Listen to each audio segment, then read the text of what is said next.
gosh, do you think it's warrior clans? Do you think the clans have come to ask me to join?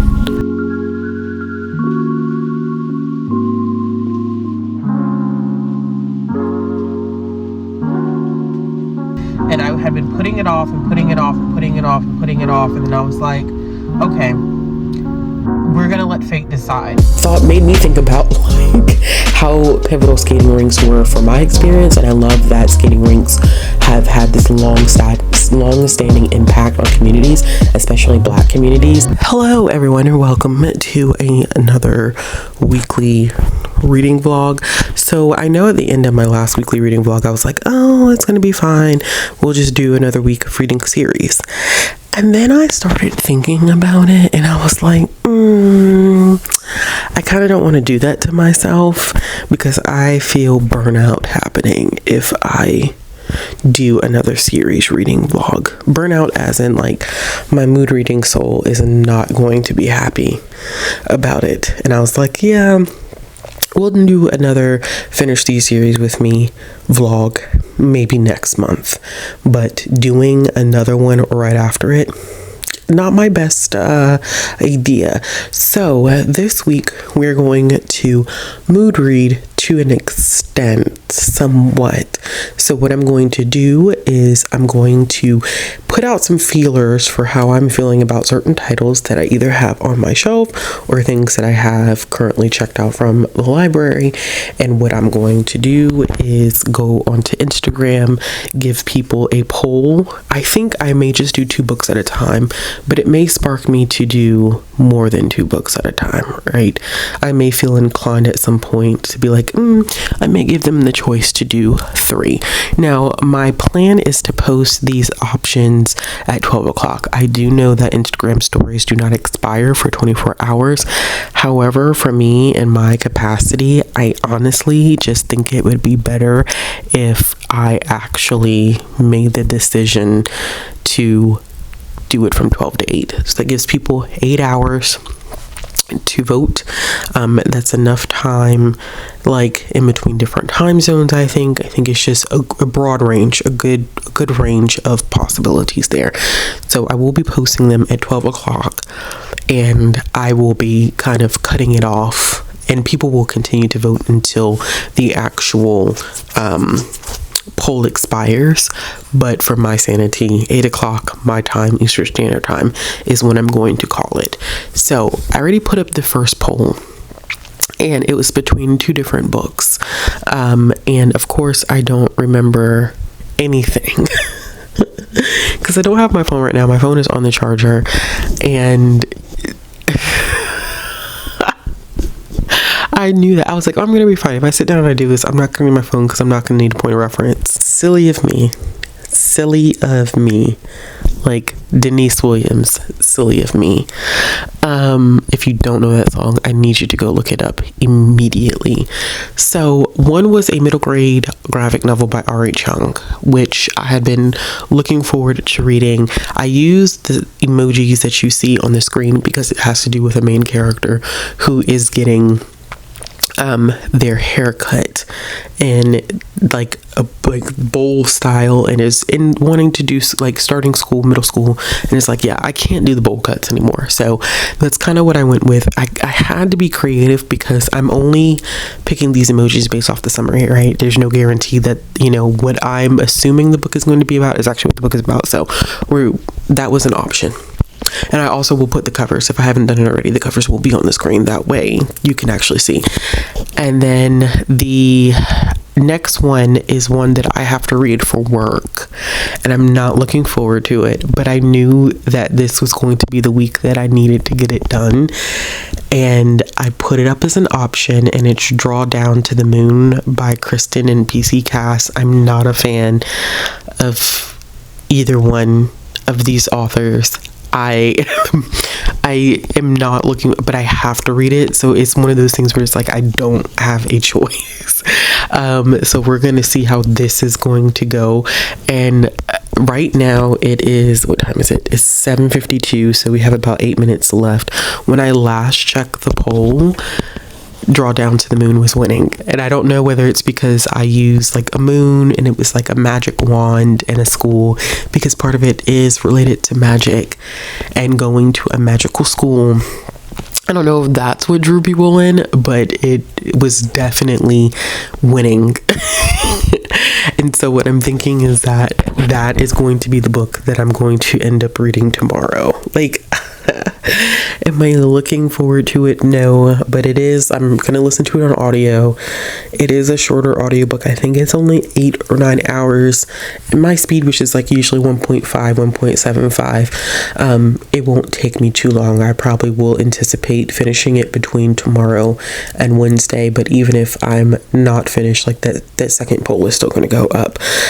Before I dive into that one tomorrow, though, I do need to finish up an audiobook that I'm currently listening to, and it is a 2025 middle grade release. It is The Undead Fox of Deadwood Forest. Y'all, I really like this book. I don't know what this talking animal thing has been for me over the past couple weeks, because if you've noticed, the predominant like part of my reading has been talking animals. I don't know what that is. And I know a lot of people are not fans of talking animals, like they just can't get down with the talking animal foolery, but I can, and I get down hard with the talking animals. So we just continue that trend by reading The Undead Fox of Deadwood Forest. So it focuses on the fox, its main character. He's not dead, but he's not alive, which is why they use the term undead. And so he does end up dying, sort of. He's just not mortal, right? And instead of him going to the afterlife immediately, he is an usher for the other animals to determine what of the 4 afterlives they're going to end up in. There's pleasure, pain. There's one where people are like really driven by doing like work, like productivity, and there's a 4th one that I can't remember off the top of my head. And so there was this prophecy that basically said on All Hallows Eve, what would end up happening is that the usher, or like this person, his role would end up kind of disappearing, and he's like, oh, okay, whatever, basically. And so there's this badger that comes, and she's died, and he's trying to usher her to one of the 4 realms of the afterlife. And like every time he sends her to a realm, she ends up coming back. So basically when the animals come to him after they die, right, he gets this kind of instinct where he can kind of determine where they're supposed to go. And if they go to the wrong place, or like they're super combative with him, they're like, I don't want to go there, I'm not going to do that. And he's like, okay, like, sure, whatever.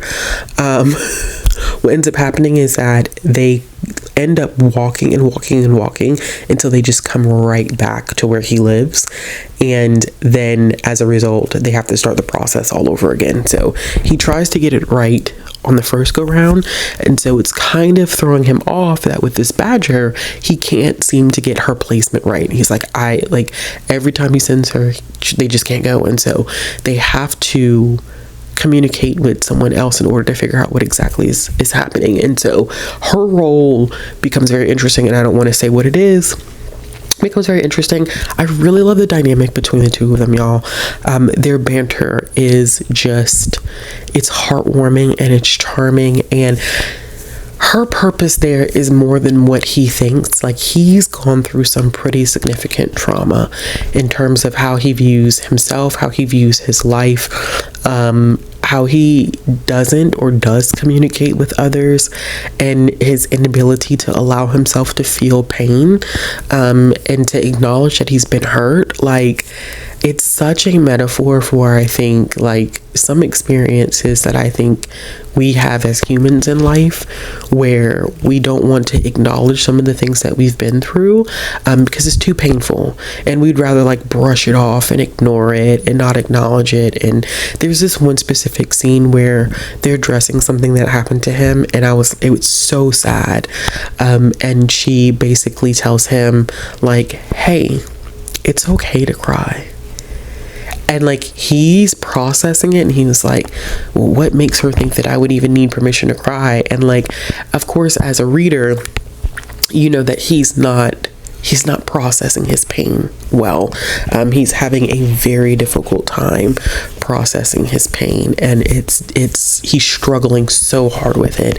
And so I like the balance that they give each other, because he does give her some reassurance and confidence in areas that I don't think that she was necessarily expecting, which I thought was like really, really sweet and really, really charming.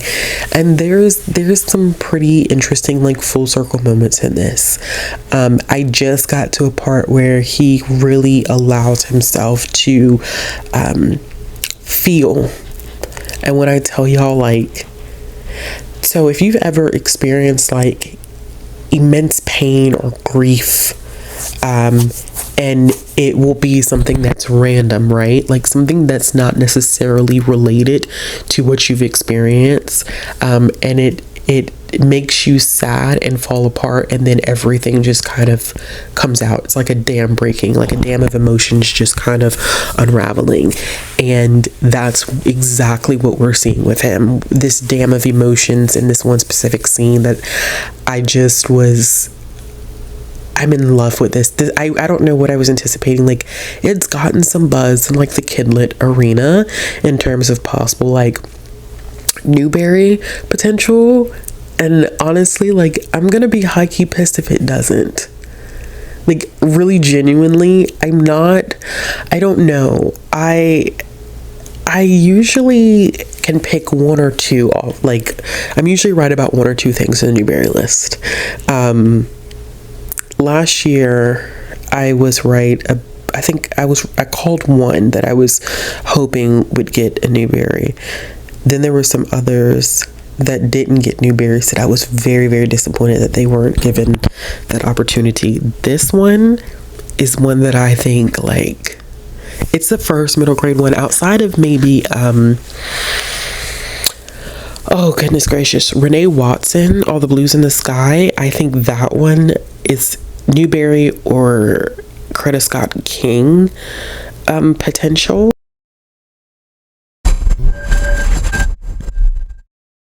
I feel like I hear cats outside my door, y'all. Oh my gosh, do you think it's warrior clans? Do you think the clans have come to ask me to join? What clan do you think I'd be a part of? Let me stop.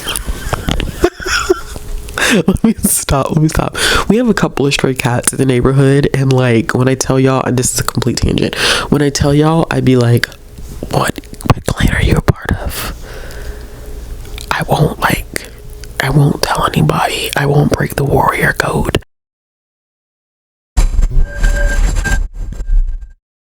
Yeah, I mean, this is the only other book that I've read so far this year that I think has serious Newbery potential. And granted, I've been doing a horrible job keeping up with my middle grade new releases to kind of get a feel for what would have Newbery potential. But let me tell you something, okay? This one is good. I'm really, really enjoying just kind of like the analogies, the metaphors that are interwoven throughout the book. It's really, really good. In addition to that one, I have been reading a little bit more, speaking of warriors, I've been reading a little bit more of Firestar's Quest. This is still good. I'm just slowly moving through it. I didn't, like I said in my last vlog, I did not get a chance to read as much of this as I anticipated because the weekend just ended up being a lot more intense than what I expected. But I am now on chapter 17, which puts me at 212 pages in. So I'm about 2/5 of the way through, because this is a 500 page book. And it's good and it reads quickly as a middle grade, but still, even as a middle grade, that's a 500-page book. So there's that, which I need to have that conversation about, like, middle grade books getting longer and longer and longer, and like, what does that genuinely mean for our younger readers. But I'm going to I have some chicken breast that I cut up, diced into chunks, and made like jerk chicken bits. I don't know how to describe it.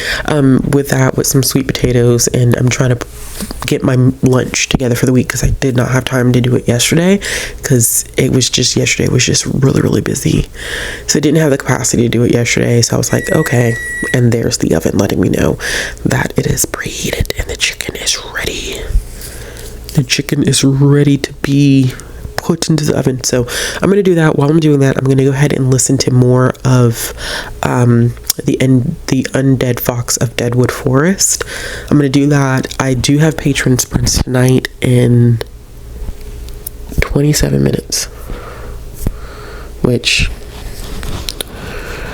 I think I'm just going to do 2 1-hour sprints with him tonight, y'all. When I tell you, like, I'm exhausted, I didn't sleep last night at all. Like, okay, I'm gonna be honest, I'm gonna be transparent.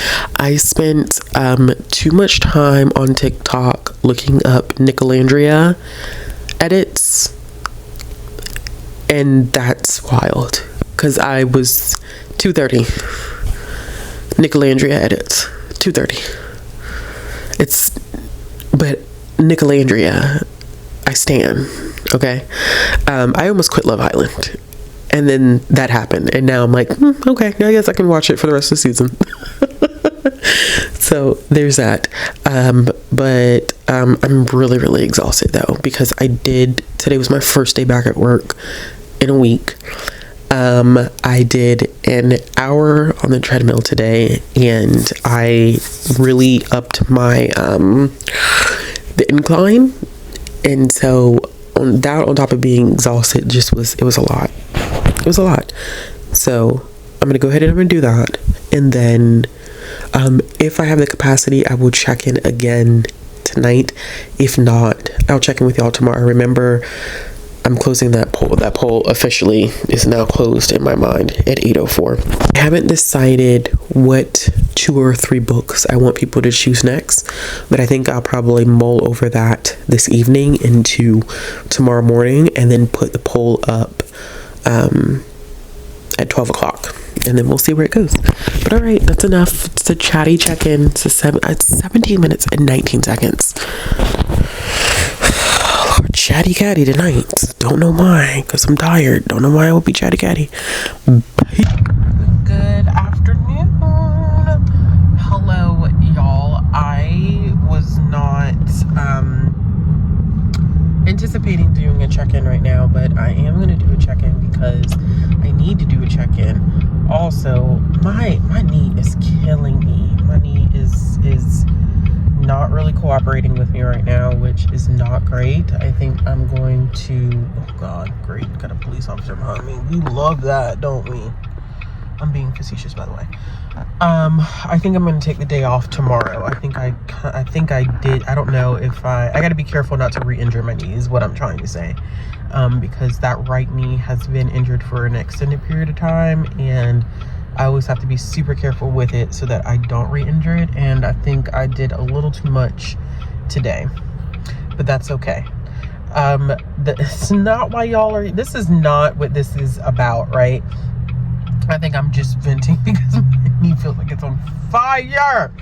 I am doing a check-in now because we do have gymnastics today, and I have to film my mid-year book freak out tag today, or my mid-year check-in with like the best and worst books so far.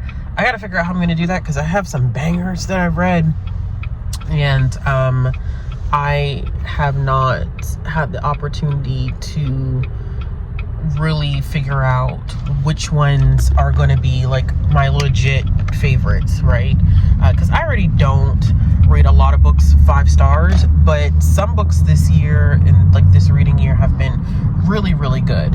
And so I'm trying to figure out like what's going to be my limit, like how many books am I going to end up choosing.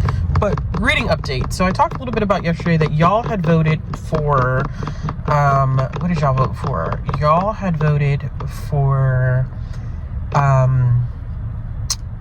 the PC and Kristen Cass book, Draw Down to the Moon, Draw the Moon. I don't know. Cover will be up here, right? Okay, so I did finish my book that I had been reading, which was, oh wow, that's like a 1920s, early 20th century vehicle that they have rebuilt. That's cool. So, tangent, I'm also very like scatterbrained because I'm tired, so that also means I'm scatterbrained. But I had actually ended up finishing my book, The Undead Fox at Deadwood Forest. Let me tell you something.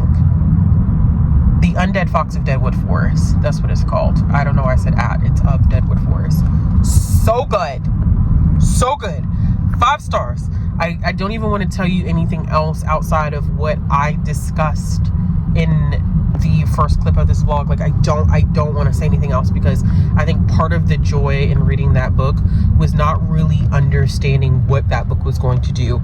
And I will say that the ending note literally had me in like my eyes were tearing up, because that final note that is done by the narrator, which is interesting because like there is a narrator that breaks the fourth wall, which I found to be very intriguing. And then that final moment, I was like, oh my gosh, I will be getting a physical copy of this book. Okay.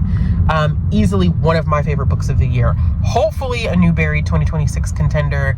Fingers crossed. I think it is well deserving of a Newbery award, or at least a Newbery honor. Am I going to be right about this? Who knows? Because me and the Newbery committee, we tend to agree to disagree, and I'm just going to leave it at that. So there's that.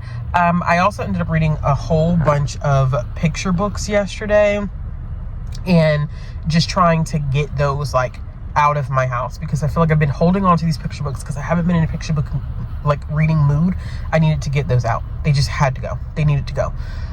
So there was that, and then also on top of that, I decided to start the book that won the poll as of 8 o'clock last night. Like that, this was the book that won, the PC and Kristen Cass book, which if I did not have to read that book for a work-related thing, I would have never picked that book on my own.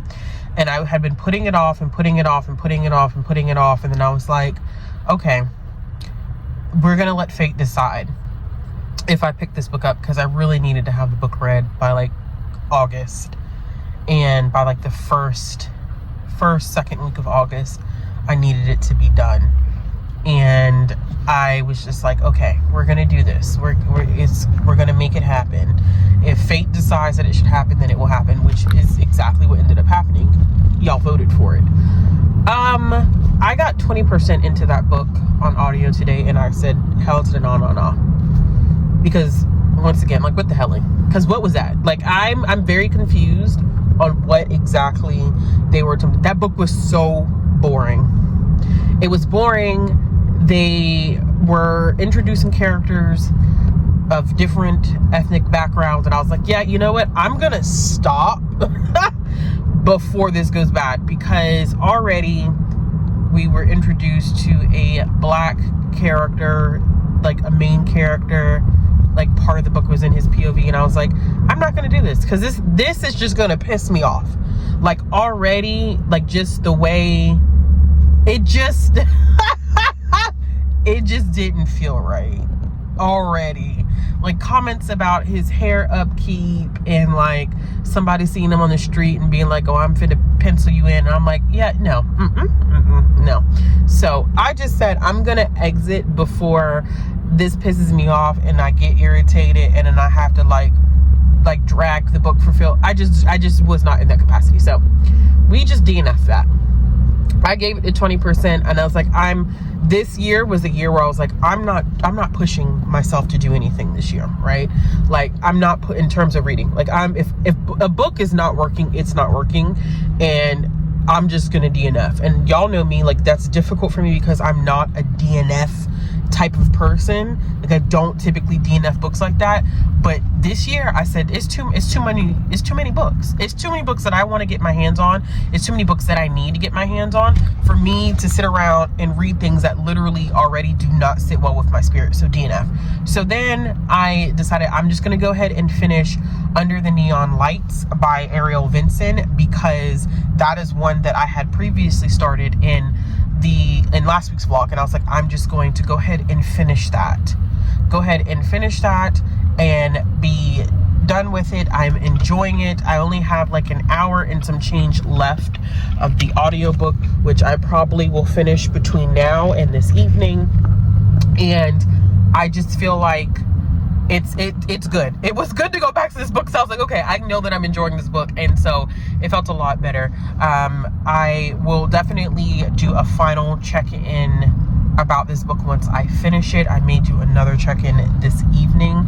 I do have some other stuff that I need to read tonight. We have our comic book club tomorrow night at 8:30 p.m. We were off schedule because me and Bree met up in May, and so that kind of threw us off a little while for the June book or the June read. So I just wanted to give everybody a little bit more time, and we're reading Marble Queen, and so I do need to pick that up and preferably finish that. Now, here's the thing. The R.E. Chung book that I was hoping would win did not win yesterday. I think I'm going to go back and read the R.E. Chung book, right? Because it's what I really wanted to read, and I just knew, like, I was like, I'm just going to let Instagram kind of determine. And I'm going to go back and read the R.E. Chung book because I want to read that book. And I was going to read it regardless. I think me allowing Instagram to control is more so about, like, the order in which I read things. Because right now, the poll that's currently on Instagram is a poll between the Bletchley Riddle by Ruta Sepetys and Steve Shankin, and then, oh goodness gracious, The Cookie Crumbles by Tracy Badua and Alicia Dow. Both middle grade, both very different. One is middle grade historical fiction, and the other one is middle grade fantasy. So right now, I'd have to read both of them. But right now, The Cookie Crumbles is the winner, and so that's the one that will probably be a priority. Not probably. It will probably end up winning. Just the way that the votes are kind of looking right now, I think that that's going to end up taking the lead. So I'm anticipating reading that one. It's not a long, once again, I think a lot of what I'm choosing or putting up on polls has been audiobooks, but I may switch it up starting tomorrow and put some physical things in there. But because the Cookie Crumbles book is just I think 5 hours. I think it's a 5-hour audiobook, so that literally will take me like tomorrow morning.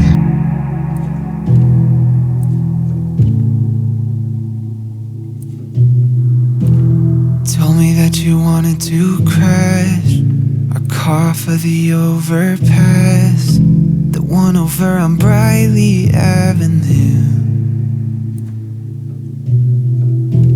Can't believe the words I said. How are we gonna pay for it? Instead of how could I replace you? Dropped you off at the hospital, pushed you away when I should've pulled you in and let you know that I'll never let you go. So when everything is melting down, all the sirens and the lights and sound, when you're feeling like there's no way out, I'll hold you till you're finally found.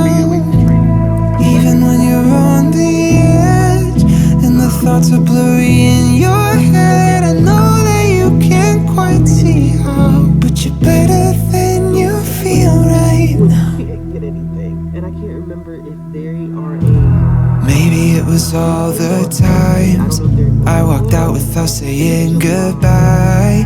Did it make you feel like you were not enough for me? Or did it have nothing to do with me? Just a hurricane inside of you spinning. I really wish that I could be the truck you need.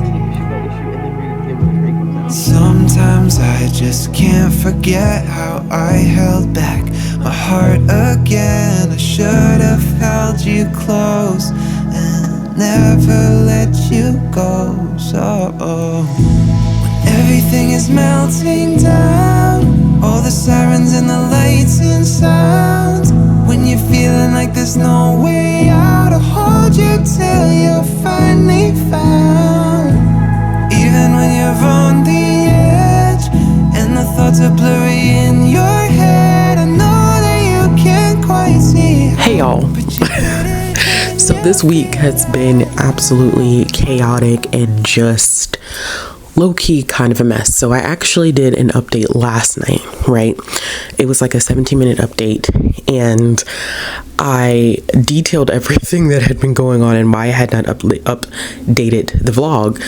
And then I went to go edit the clip and found out that for some reason it was like the audio was, I don't know what happened with the audio and the background of that clip.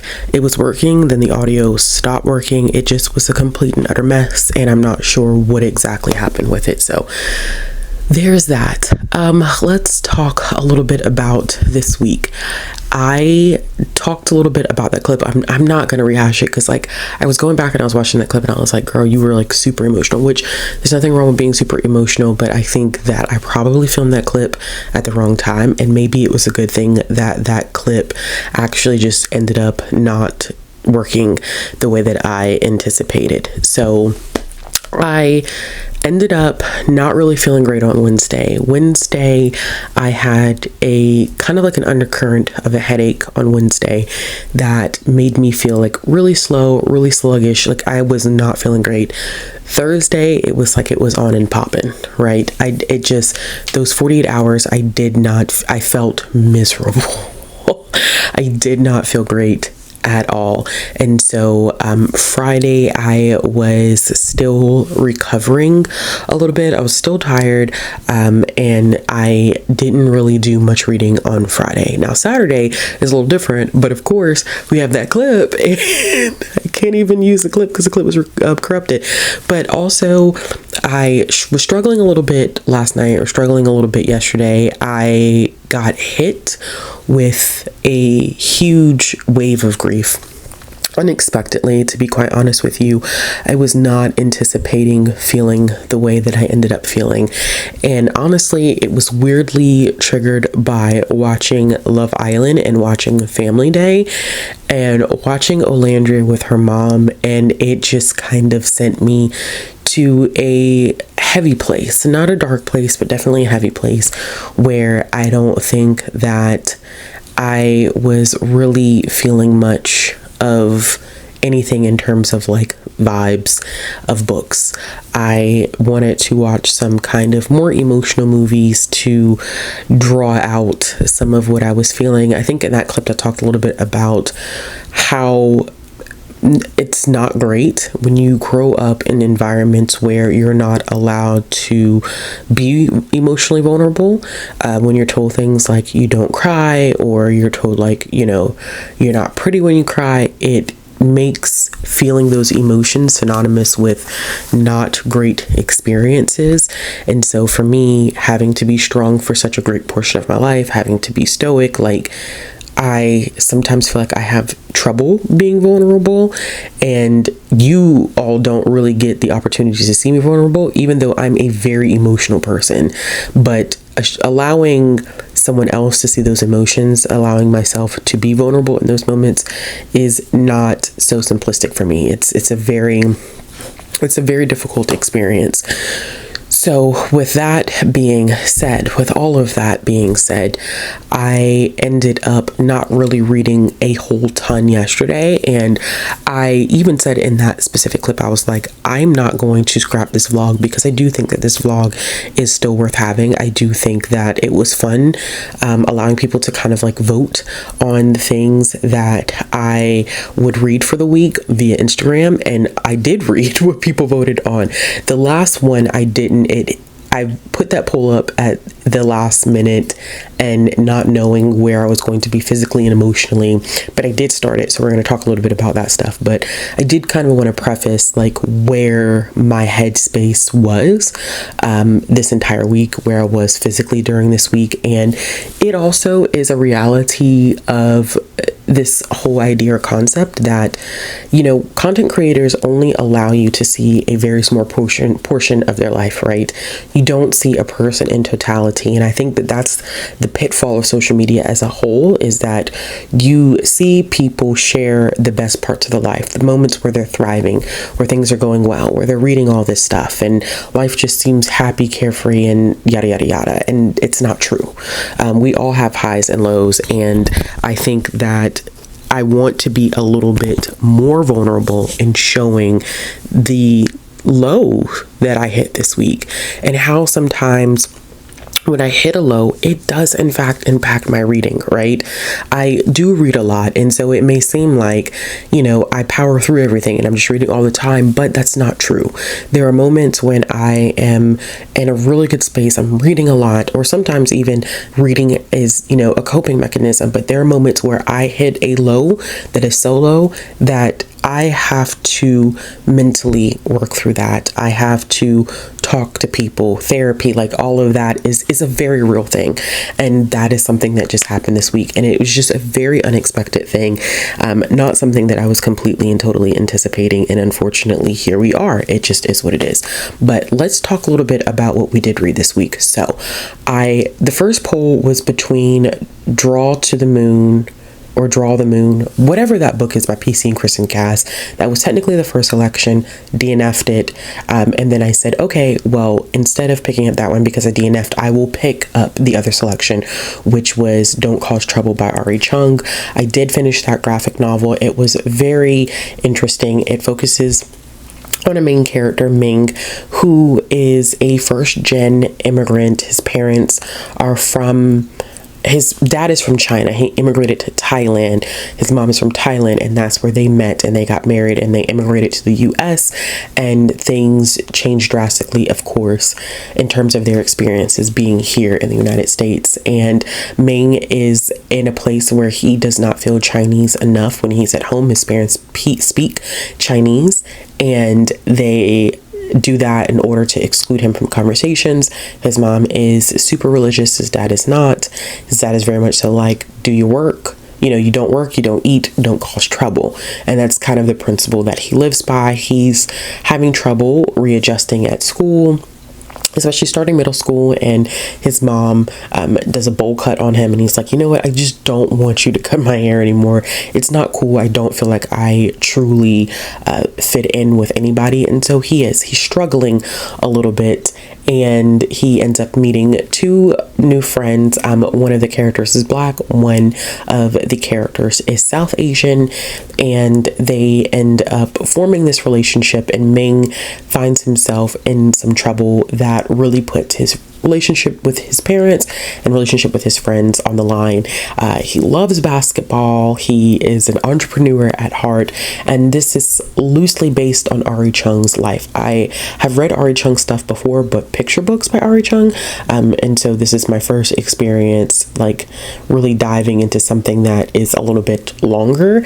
And I think that this is one of those books that does fit in with graphic novels that explore what it's like to be a kid of parents that are immigrants and the expectations that they have. Because his dad, I forget what his dad did when he was in China.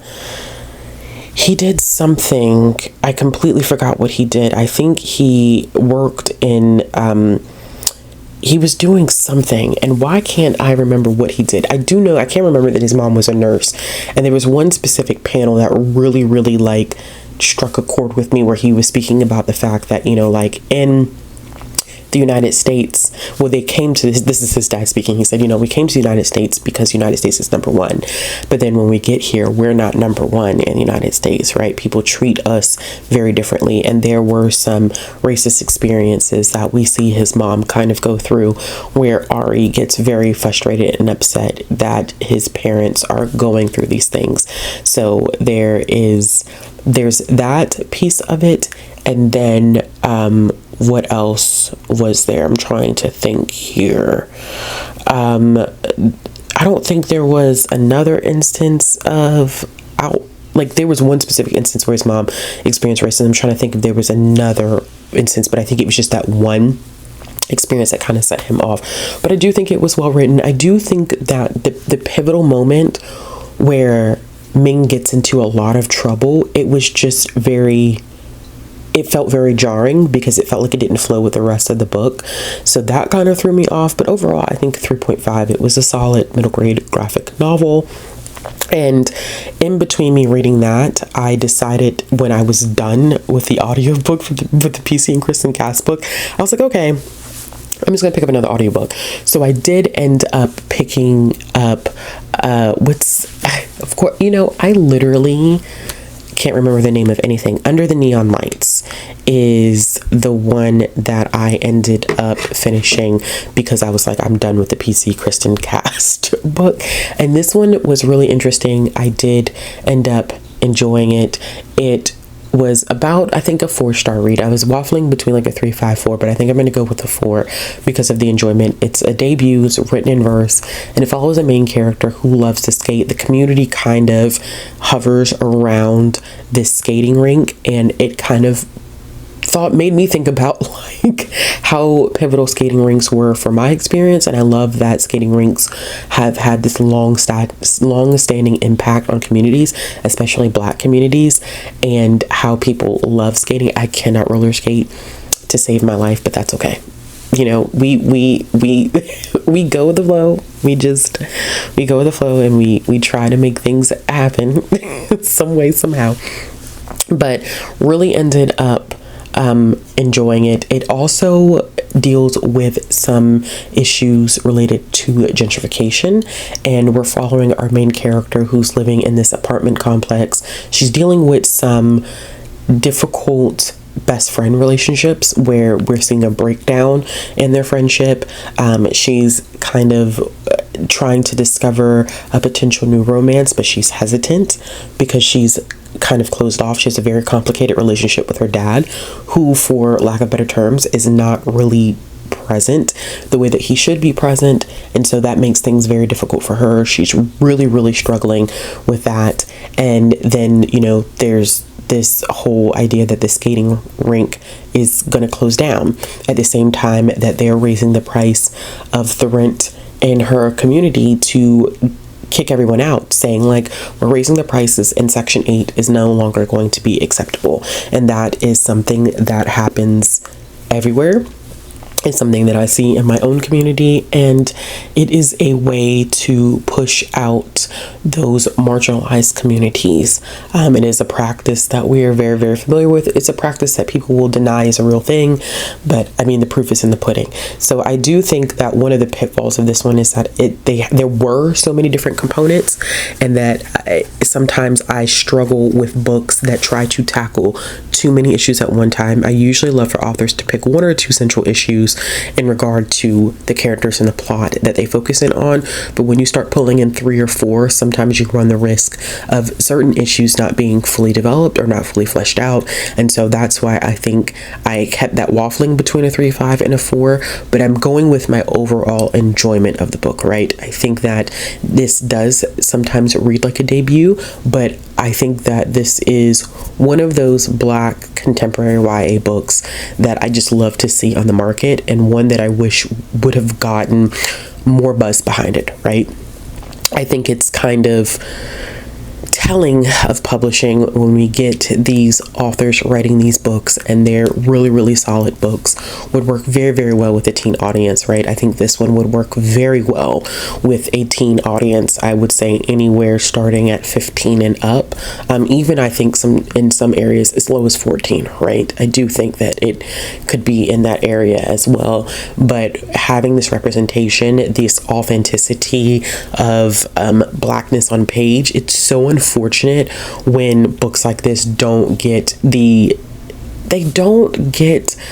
marketing or the appreciation that they deserve. So that's why I try to read as much as I can, and things that are not always the most hype or popular books, because you often find hidden gems that fly under the radar because publishing and their marketing teams have not put their best foot forward in giving these authors the shine that they deserve. So I think that is that could be a discussion video, but I do feel like a lot of people have talked about that, and I don't want to just be the one to kind of add on to that. In addition to that, I did talk about finishing the Undead Fox of Deadwood Forest and how much I love that. That was probably one of the highlights of my week. I absolutely adored that book. Phenomenal, 5-star, one of my favorites now of 2025. And then I put up another poll where I asked people to choose between the Bletchley Riddle and the Cookie Crumbles, which I talked a little bit about, and I needed to read both, but I waited for that poll, and of course the Cookie Crumbles ended up winning, which is fine because I still am going to end up reading the Bletchley Riddle sometime this month. I need to read that sometime this month. But the Cookie Crumbles is a middle grade mystery that I think was, and I have to be careful about how I word this, right? I think that there's a way to weave in social commentary into a middle grade book to give kids that experience of seeing what it may be like for a kid their age that's from a different background, right? I appreciate that. I always say that that's very important because I'm a firm believer in the fact that books do build empathy, and that we have to start our kids young, because that's how they learn to navigate and work with people who are not like them. And I think that this is what Alicia Dow and Tracy Padua were attempting to do with this book. But one of the pitfalls, I think, sometimes of writing a middle grade book is not trusting the audience. I think that it's easy as an adult to forget that kids are, and whether it's intentional or not, right? It's easy to forget sometimes that kids are very intelligent, intuitive beings. They don't have the same life experiences as us as adults. However, kids are smart, and I knew that, but having a 5-year-old has definitely reaffirmed my belief in that, right? My kid is very intuitive about things. She's very smart, and I'm not saying that because she's my kid. I have seen other kids her age now because of friend groups that I'm in that have kids around the same age, and we just talking about your kids, you get shocked at how much they understand and how much they pick up on. And I think the pitfall of this book was everything was too on the nose. There was no way in which I felt like we trusted the reader to be able to discern what the experiences of our main characters were. But I think generally, thematically, the story was cute. If you like middle grade mystery, we're following 2 main characters. One who is a cook, very, very good at cooking, and she's trying to get into this prestigious academy where she could kind of hone in on her culinary skills, and her best friend has already been accepted into this academy, and she is hoping that the 2 of them will be able to attend together. They've been best friends since I think 2nd grade in this book. And when they go to this cooking competition, her friend that's a journalist, she's the one that is kind of covering it. There is an incident where one of the judges ends up sick, and it looks like somebody attempted to kill him. And so we have our main character, our black main character, that is seemingly being accused of trying to get this man sick. She deals with a lot of microaggressive behavior, which is super unfortunate. But I think that the culinary aspects of it were really, really interesting. The mystery was, it was okay. And so I think for this one, I'm still waffling between a 3.5. I think I'm going to go with a 3. It was a solid rate. A 3-star is not a bad rating, right? It's not a horrible rating. I do think that these are 2 authors that I do enjoy, that I do like. that are very talented writers. I just think that this was not the strongest middle grade mystery that I've read. Now they have a second book in the series, Just Desserts, that has released, if I'm not mistaken. And I'm trying to decide when or if I will pick up the sequel to this one. But if you're looking for more diverse middle grade mysteries to add to your list, then this would be one that I definitely would consider adding. So on top of that, I did a third poll, and the third poll was for people to vote between, what they didn't know this, but it was for them to vote between An Ember in the Ashes and Legend Born by Tracy Deonn. Now these are both rereads for me. I read An Ember in the Ashes years ago, and I think that because I'm in a different place as an adult, and I didn't rate that super high, I wanted to go back and reread it and see what my thought process would be going into it in my 30s as opposed to my 20s.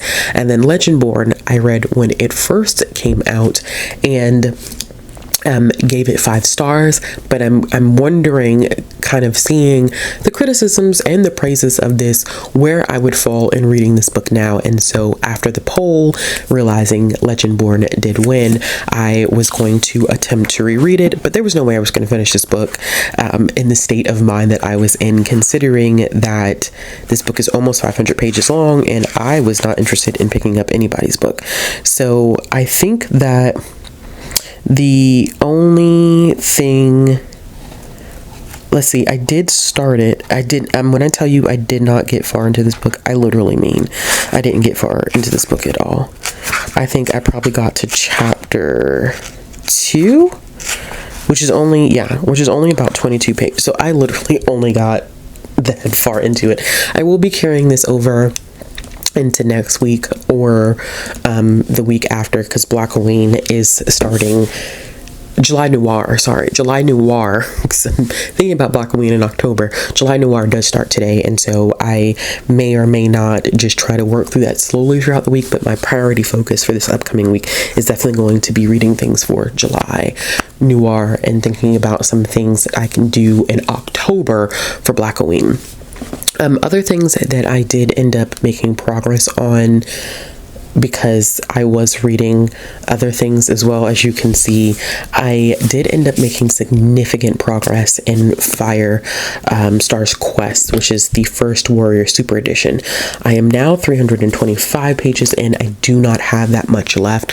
We are at a very pivotal moment in this book, and I'm kind of upset that I didn't get to read more of it, because I'm really, really into it. This is one of those that I think is not going to be a 5-star read for me, right? Doesn't necessarily mean it's not a good book, but I think that the entertainment aspects that we typically get in maybe book 3, 4, 5, and 6 in the Prophecy Begins story arc is not like present here. This is a journey, like this is a journey, like this is a quest.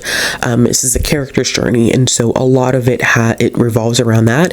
And so the kind of like cinematic, like boom boom boom elements that we typically have gotten with the series are not going to be super present in this, but the writing's still good. I still love it.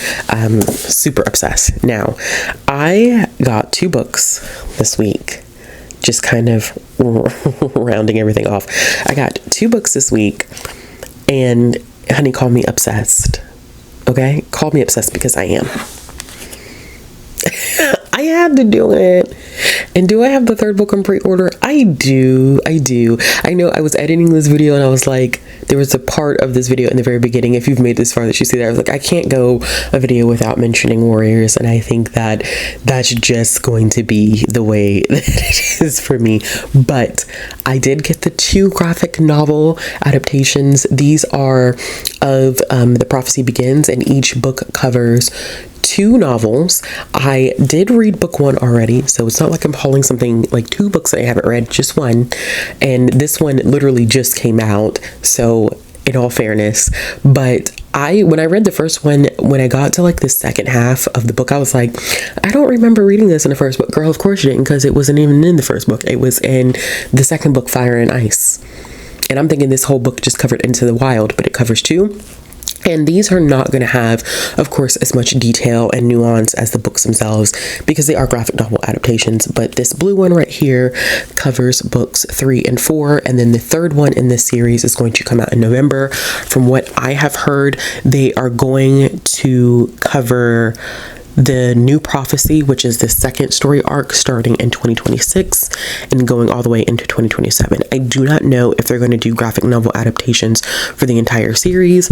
I would not be mad if they did, because I feel like at this point, anything Warriors related, like I'm going to throw my money at it. Like I don't care. It's one of my favorite series of all time. There are a few of you who are now currently reading Warriors because I won't shut up about it. And there are a few who read Warriors who are like, girl, we love to see it. I'm not making my Warriors my entire personality, but low-key I am, and it's fine. It's not like I'm not reading other things, but honey, we're always gonna know. We know where home is at, and we're always gonna go home to it. So this was a good reading week, considering what I experienced this week unexpectedly, physically and mentally. This was not a bad reading week. I made progress in my Warriors book. I finished the Undead Fox of Deadwood Forest. I finished Under the Neon Lights. I finished Don't Cause Trouble by R.A. Chung. I ended up finishing The Cookie Crumbles by Tracy Padua and why am I forgetting names right now? I'm struggling. Tracy Padua and what? Okay, we're just gonna ignore the fact that I am Alicia Dow. Why that was not coming to my brain, and I literally just said it in this clip earlier. And starting Legendborn. I think that, considering all things considered, this was a solid reading week, and I'm not going to be mad at it. Not going to be mad at it at all. So we're just going to go with it. And it's been a week, y'all. This happens. It happens. It happens. It happens. It is a thing that is reality. I am going to go ahead and close this vlog out so I can get it up to get it up on the channel at 4:30 for y'all. If you like this video, give it a thumbs up. If you want to see more content from me, click the subscribe button, hit the bell for notifications. And if you're looking to support this channel in any way, all of the links will be down in the description box down below. And I will be back with another vlog next week. Next week's vlog is going to be specifically focusing on July Noir. And then it'll be time for us to do another Read It or Haul It the week after. So excited for that. Got some great content coming up. I don't know what content is going to come out on Thursday of this week. I haven't decided yet, which is not good because I like to have my filming done. But, you know, we meet ourselves where we meet ourselves. And so it may just be like another recommendation video and we'll just go with it from there, right? All right.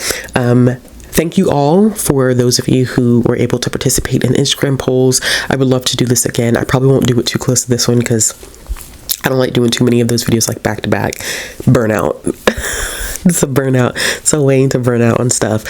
So yeah, I would love to do it again and hopefully doing it during a week where I can get more polls in and I'm in a better space. But as always, I will be back with another video soon. Bye.